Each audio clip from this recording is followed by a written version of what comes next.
হাওড়ায় একটা ছবি দেখাবো আপনাদের। বেআইনি নির্মাণ ভাঙতে গিয়ে বিক্ষোভের মুখে হাওড়া পুরসভার কর্মীরা। দেখুন সেই ছবি।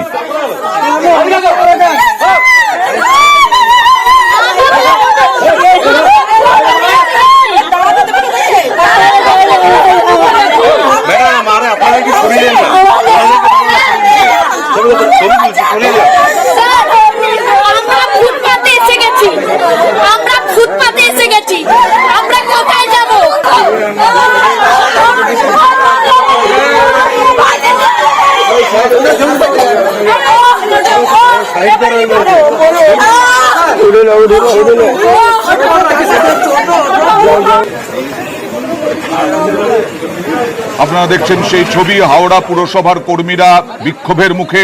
কথা বলবো আমাদের প্রতিনিধি দেবাশিস চক্রবর্তীর সঙ্গে। দেবাশিস, কতদিন ধরে এই মানুষগুলো এই বাড়িতে ছিলেন এবং কেন হঠাৎ পুরসভা আজকে এই উদ্যোগ নিল, বা হঠাৎই কিনা, আগে কোনো নোটিশ দিয়েছিল কিনা? দেখো আনন্দা, এর পিছনে কিন্তু অনেকগুলি কারণ রয়েছে। হঠাৎ করে এই বাড়িটি নজরে এলো কেন? তোমার মনে থাকতে পারে কয়েকদিন আগেই আমরা দেখেছিলাম যে তোলাবাজি করতে এসে একজন ব্যক্তিকে বেধড়ক মারধর খেতে হয়েছিল। ঠিক এই বাড়িটার নিয়েই প্রশ্ন উঠেছিল। এই বাড়িটার ক্ষেত্রেই যখন তোলাবাজি করতে যায় ঠিক তখনই তাদেরকে মারধর করা হয়েছিল।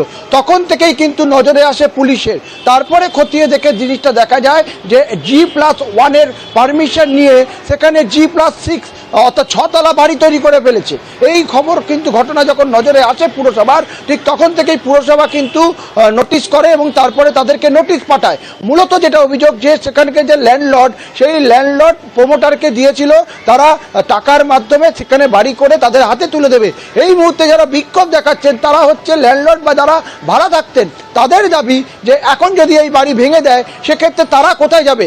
দোষ করেছে প্রমোটার, তার জন্য ভুগতে হচ্ছে স্থানীয় বাসিন্দাদের। ফলে এই নিয়েই মূলত বিক্ষোভ। এবং পুরসভার কর্মীরা যখন সেখানে পৌঁছায় তাদেরকে রীতিমতো আক্রান্ত হতে হয়। এরপর বিশাল পুলিশ বাহিনী, হাওড়া থানার পুলিশ বাহিনী ঘটনাস্থলে পৌঁছে গিয়ে সেখানকে যে যারা ঝামেলা করছিল, যারা মারধর করছিল তাদেরকে সেখান থেকে সরিয়ে দেয় এবং বেশ কয়েকজনকে আটক করে নেয়। এরপর কিন্তু পুরসভা তার কাজ শুরু করেছে, বাড়ি ভাঙার কাজ শুরু করেছে।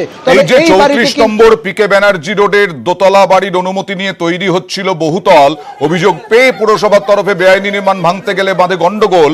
এই কতজন মানুষ এখানে বসবাস করতেন এবং কতদিন ধরে বসবাস করছিলেন?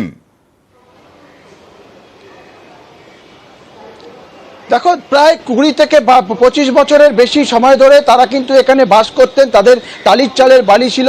সেই যে ল্যান্ডলর্ড, সেই ল্যান্ডলর্ড ঠিক করে সেখানে প্রমোটিং করবে এবং যারা রয়েছে ভাগিদার বা ভাড়াটে বা যে ভাগিদার রয়েছে তাদেরকে ঘর দেওয়া হবে তাদের কাছ থেকে টাকা নিয়ে। তাদের কাছ থেকে টাকা নিয়ে এক ডেভেলপারকে দেওয়া হয়েছিল ডেভেলপ করতে, কিন্তু তিনি সেখানে বেআইনিভাবে G+1 পারমিশন নিয়ে 6 তলা বিল্ডিং তৈরি করে ফেলে। তারপরেই কিন্তু মূলত সমস্যা বাধে এবং আমরা কয়েকদিন আগেই দেখেছিলাম সেখানে তোলাবাজি করতে গিয়ে মার খেতে হয়েছিল। এরা তো ভিটেহারা হলেন, কিন্তু প্রমোটারের বিরুদ্ধে কি কোনো ব্যবস্থার কোনো আশ্বাস পাওয়া যাচ্ছে? একেবারে পুরসভার তরফ থেকে পরিষ্কার বলা হয়েছে যে যারা ভিটেহারা হয়েছেন তাদের ব্যবস্থা তারা নিজেরা ঠিক করবেন। তবে প্রমোটার যিনি এই অন্যায় করেছেন তার বিরুদ্ধে আইনি ব্যবস্থা নেওয়া হচ্ছে, তার বিরুদ্ধে থানায় মামলা রুজু করা হচ্ছে। পুরসভার তরফ থেকে পরিষ্কার জানানো। ধন্যবাদ দেবাশিস, ধন্যবাদ।